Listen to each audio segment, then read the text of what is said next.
Er waren een paar knelpunten waardoor er onder andere impasse is ontstaan. Eén daarvan was de LNT-wetgeving, waardoor het moeilijk was voor Schiphol om een CEO te kunnen aantrekken.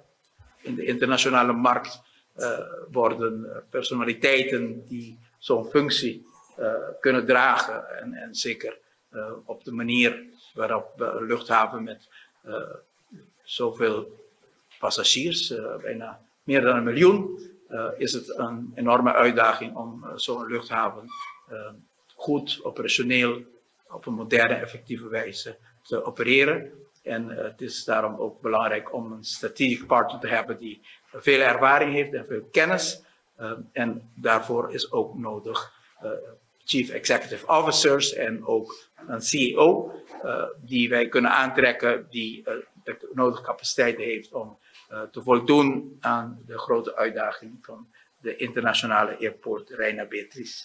We hebben gecommit, met een goede samenwerking met de minister van Financiën, dat wij een uitweg zullen zoeken in de LNT-bepaling, opdat AAA lokaal of internationaal een nieuwe CEO kan aantrekken en tegelijkertijd ook de mogelijkheid opent om de Chief Executive Officers beter te kunnen vergoeden, opdat wij een concurrerende luchthaven kunnen draaien.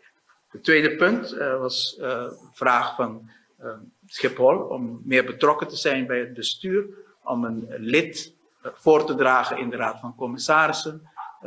En daar zijn we ook tot de overeenstemming gekomen dat Schiphol 2 namen kan voordragen en Land Aruba als enige aandeelhouder kiest dan een lid uit de voordracht van de Raad van Commissarissen. Als wij tevreden zijn met die 2 namen, anders vragen we voor 2 andere namen. En de derde is ook dat wij het belangrijk vinden dat vanuit de aandeelhouder een heel duidelijke steun gegeven wordt aan de directie, die morgen eigenlijk de onderhandelingen verder overneemt, opdat wij ook een duidelijke lijn uitzetten. En die lijn staat ook duidelijk nu in de MOU.